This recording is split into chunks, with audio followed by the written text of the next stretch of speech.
But we're going to begin with the latest in the war of Ukraine. President Volodymyr Zelenskyy of Ukraine today vowing to defeat Russian troops and, quote, not allow anyone to annex this victory. This after Russia President Vladimir Putin delivered his own address during his country's massive Victory Day parade in Red Square. That's marking the defeat of Nazi Germany in 1945. Putin accused America, NATO, and Kyiv of provoking the war. So let's go to forward correspondent Tom Soufi-Burge joins us live from Kyiv, as well as ABC News national security and defense analyst and former Deputy Assistant Secretary of Defense for the Middle East, Mitt Mulroy. Good to see you both. So, Tom, tell us about Zelenskyy's speech on Ukrainians' Victory Day. They, too, fighting on the Eastern Front, where the war against Nazi Germany was essentially won. How are Ukrainians responding to all this? Yeah, well, so Zelenskyy made this speech, Terry, down on Kreshchatyk. It's the main avenue going through Kiev, walking to camera.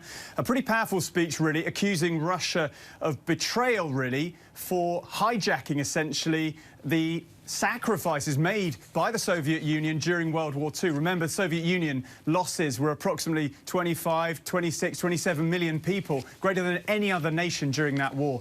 So Zelenskyy basically saying, we will hold our own Victory Day when we beat Russia, and really criticizing Vladimir Putin for pushing false narratives.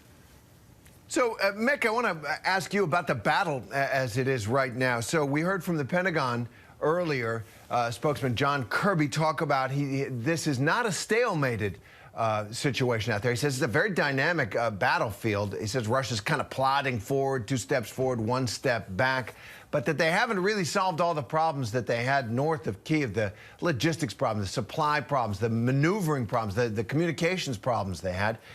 How do you read what's happening in what is the crucial battle of the war, it feels like, out in the east of Ukraine in Donbass?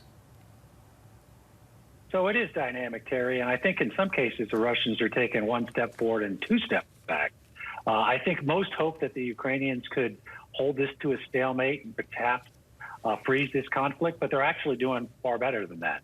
Around Kharkiv, they pushed Russia back so quickly that the Russians actually destroyed bridges as they retreated, which would indicate they don't intend to launch a counteroffensive because they just blew the very bridge they would need to do so.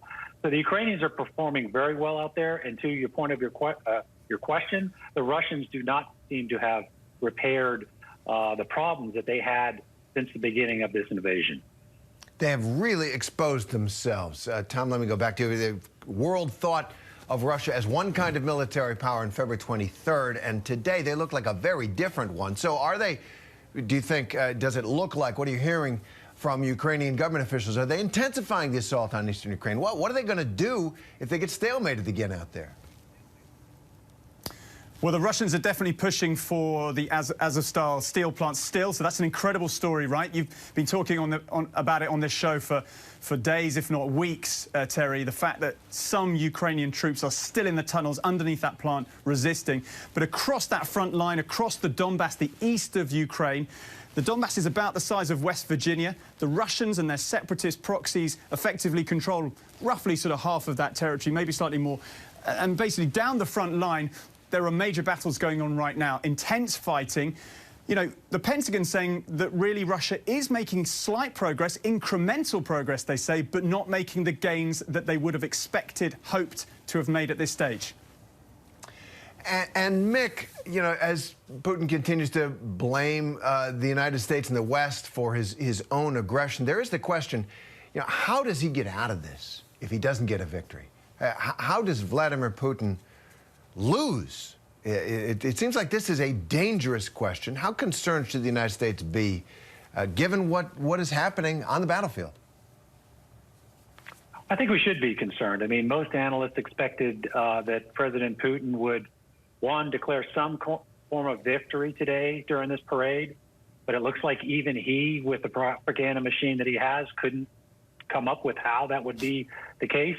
And a lot of analysts expected that he would declare war, which would give him the legal ability to call up more reserves and more conscripts. The fact that he did neither, I think, is pretty indicative that he might actually understand that he is losing this and doesn't know what to do. And that is a dangerous Putin. Of course, we shouldn't change anything. We are helping the Ukrainians put him in this predicament, but we should be prepared in case he decides to escalate this by using chemical, biological weapons, or even, small yield tactical nuclear weapons as a way to scare the West. We have to be prepared for that. I think it's been clear that President Biden has said that he will take action if those things happen. Yeah, and Tom, the U.S. and its allies are imposing a new round of sanctions on Russia, biting even deeper into that economy, changing that country, targeting Russian and Belarusian officials, as well as manufacturers of weapons and state-controlled media. So this is obviously critical. I want to ask you about ordinary Russians. I'm sure you know some who on February 23rd lived in one country, and now they're in a completely different situation, kind of kicked out of the modern economy. They live in a very different world right now. What's that like for them? Have you got any sense?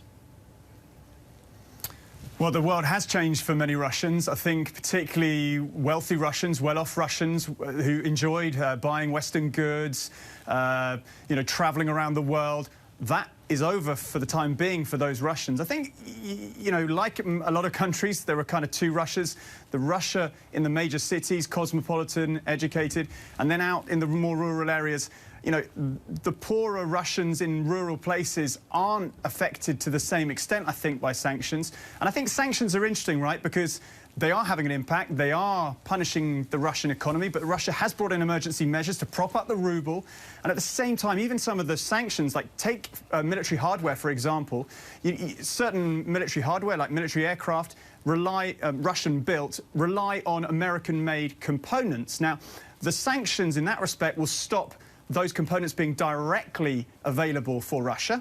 That should make an impact, but there are always indirect routes. So the challenge for the West in every sort of type of sanction is to close off the loopholes, make sure that Russia can't get around the sanctions. Very interesting, though, the way that it is affecting the society and perhaps the military as well. Tom Soufi-Burge, Mick Mulroy, thanks very much. Good to see you guys. Hi, everyone. George Stephanopoulos here. Thanks for checking out the ABC News YouTube channel. If you'd like to get more videos, show highlights, and watch live event coverage, click on the right over here to subscribe to our channel. And don't forget to download the ABC News app for breaking news alerts. Thanks for watching.